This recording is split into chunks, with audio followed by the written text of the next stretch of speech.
Sumayin niyo ang Panginoon. At sumaiyo rin. Ang mabuting balita ng Panginoon ayon kay San Marcos. Papuri sa iyo, Panginoon.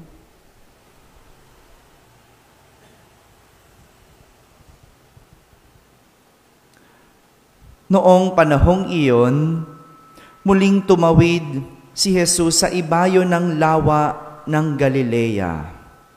Nakasakay sa bangka. Nasa baybay pa siya ng lawa ay pinagkalimpumpunan na siya ng maraming tao. Tumating ang isang lalaking nagngangalang Jairo, isang tagapamahala ng sinagoga. Pagkakita kay Jesus, siya'y nagpatira pa sa kanyang paanan at ang samo. Agaw buhay po ang anak kong dalagita. Kung maaari, sumama kayo sa akin at ipatong ninyo sa kanya ang inyong kamay upang siya ay gumaling at mabuhay. Sumama naman si Jesus at sinundan siya ng napakaraming taong nagsisiksikan, ano pat halos maipit na siya. May isang babae roon na 12 taon nang dinudugo at lubhang nahihirapan. Marami ng manggagamot ang tumingin sa kanya at naubos na sa kapapagamot ang kanyang ari-arian. Ngunit hindi siya napabuti kahit kaunti, bagkus lalong lubha. Narinig niya ang sinasabi ng mga tao tungkol kay Jesus, kaya't nakipagsiksikan siya hanggang sa makalapit sa likuran ni Jesus. At hinipo niya ang damit nito sapagkat sinabi niya sa sarili, mahipo ko lang ang kanyang damit ay gagaling na ako.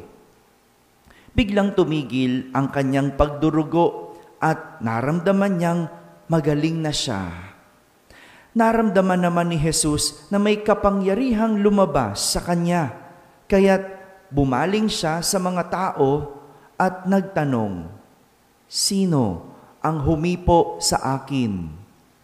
Sumagot ang kanyang mga alagad, nakikita po ninyong nagsisiksikan ang napakaraming tao. Bakit itinatanong ninyo kung sino ang humipo sa inyo? Subalit, patuloy na luminga-linga si Jesus. Hinahanap ang humipo sa kanya. Palibhasay, alam ng babae ang nangyari. Siya'y nanginginig sa takot na lumapit kay Jesus. Nagpatira pa at ipinagtapat ang buong katotohanan. Sinabi sa kanya ni Jesus, anak, pinagaling ka ng iyong pananalig sa akin. Umuwi ka na't ipanatag mo ang iyong kalooban. Lubusan ka ng magaling sa iyong karamdaman. Samantalang nagsasalita pa si Jesus, may ilang dumating mula sa bahay ni Jairo. Patay na po ang anak ninyo, sabi nila. Bakit pa ninyo aabalahin ang guro? Hindi pinansin ni Jesus ang kanilang sinabi. Sa halip, ay sinabi sa tagapamahala, huwag kang mabagabag, manalig ka. At wala siyang isinama kundi si Pedro at ang magkapatid na Santiago at Juan. Nang dumating sila sa bahay ng tagapamahala, nakita ni Jesus na gulong-gulo ang mga tao. May mga nananangis at nananaghoy. Pagpasok niya ay kanyang sinabi, bakit kayo nagkakagulo at nananangis? Hindi patay ang bata, natutulog lamang. Ngunit pinagtawanan siya ng mga tao. Pinalabas niya ang lahat, maliban sa ama at ina ng bata at sa 3 alagad. At sila'y pumasok sa kinaroroonan ng bata. Hinawakan niya ito sa kamay at sinabi, Talita kumi. Ang ibig sabihin, Ineng, sinasabi ko sa iyo, magbangon ka. Pagdakay, bumangon ang bata at lumakad. Siya'y 12 taon na at namangha ang lahat. Mahigpit na ipinagbili ni Jesus na huwag ipaalam ito kanino man at iniutos niyang bigyan ng pagkain ang bata. Mga kapatid, ang mabuting balita ng Panginoon. Pinupuri ka namin, Panginoong Hesukristo. Maupo po ang lahat. Magandang umaga po sa inyong lahat.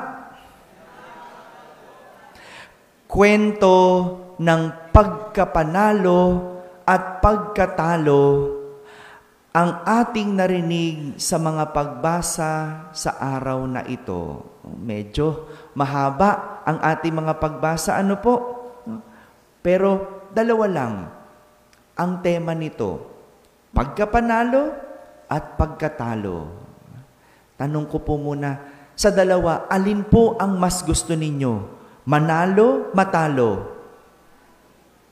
Hello? Yung iba, ba't walang imik? Tulog na agad? Ha? Ano pong gusto ninyo? Dalawa lang pagpipilian. Manalo o matalo? O, syempre. Meron ba dito na gusto matalo? Taas nga ang kamay. Diba? Wala naman. Kaya ka nga lumalaban eh. Diba? Kasi gusto mo manalo. Walang lumaban na gustong matalo. Tama ba? O syempre, di huwag ka nang lumaban kasi gusto mo namang matalo. Hindi po ba? Pagkapanalo at pagkatalo. Sa unang pagbasa, nanalo ang grupo ni Haring David laban sa grupo ng rebeldeng anak niya na si Absalom. Si Absalom ang ikatlong anak ni Haring David na gustong kunin ang kanyang pwesto bilang hari. Tingnan mo, no? Magkakapamilya. Nag-aaway-away sa isang pwesto. Pamilyar ba kayo sa kwentong yan? May narinig na ba kayong ganyang kwento sa panahon ngayon? Pamilya, nag-aaway-away. Wag na tayong lumayo, wag na tayong magpangalan. No? Baka nga sa sarili nating pamilya, may ganitong kwento. No? Hindi man titulo ang pinag-aawayan, hindi man pwesto, pero maaring pera. Maaring, baka titulo talaga, no? Titulo ng lupa, mana. Ito, si Absalom, ikatlong anak ni Haring David, gustong kunin. Gustong mapa sa kanya ang pwesto ng hari. Sapagkat nagre-rebelde ito sa kanyang ama dahil hindi pinarusahan ni Haring David si Amnon na kapatid ni Absalom. Dahil ginahasa nito ang kanilang kapatid na si Tamar. Ang gulo, no? Magkapatid, nagkakaaway. Ginahasa ng kapatid ang kapatid. At hindi maparusahan ng ama. Siyempre, di ba? Hirap din eh. Hirap din yung ama. Sinong kakampihan sa magkapatid? Dahil sa hindi pagpaparusa ng hari sa nagawa ni Amnon, si Absalom na mismo ang nagparusa sa kanyang kapatid sa pamamagitan ng pagpatay dito. Sa lahat ng ito, ipinapakita sa atin na sa bawat panalo, may talo. Sa bawat may nananalo, may natatalo. Sa pagpatay ni Absalom sa kapatid, dahil sa nagawa nitong kasalanan, sinong nanalo? Hello. Si Absalom, pinatay ang kanyang kapatid. Sinong nanalo? Si Absalom. Siya'y nanalo. Sinong talo? Yung kanyang kapatid. Bakit? Namatay. Di ba po? sa pagrerebelde ni Absalom sa kanyang ama dahil sa nagawa nitong kasalanan. Sinong natalo? Si Absalom, di ba? Napatay siya doon sa gera. Sinong nanalo? Si Haring David. Sa pagkapanalo ni Haring David at pagkamatay ng kanyang rebeldeng anak, sinong nanalo?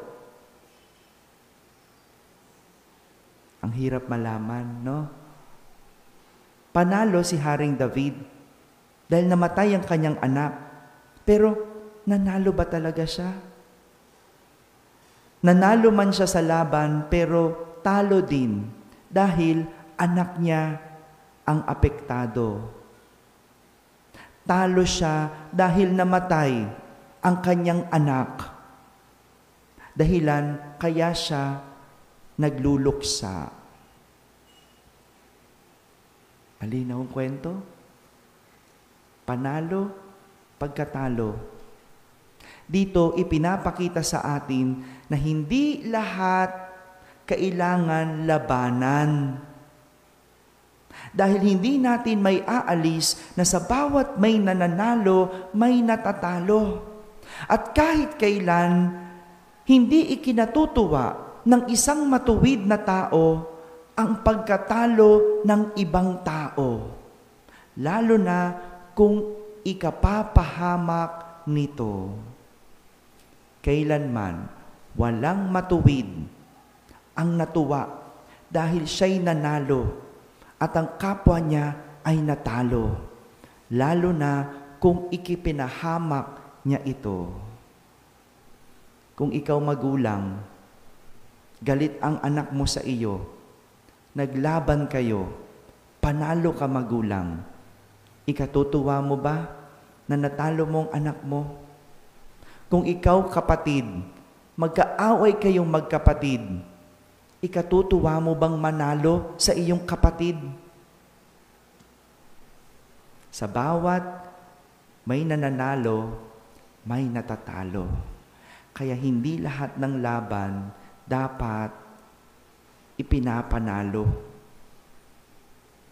Samantala, sa ating ebanghelyo, isang lalaki na nagngangalang Jairo, ang may dalagitang anak na agaw buhay, at isa namang babaeng 12 taon nang dinudugo ang lumapit kay Jesus, humihiling ng kagalingan kay Jesus. Sa kwentong ito, 2 tao ang lumalaban sa kanilang buhay.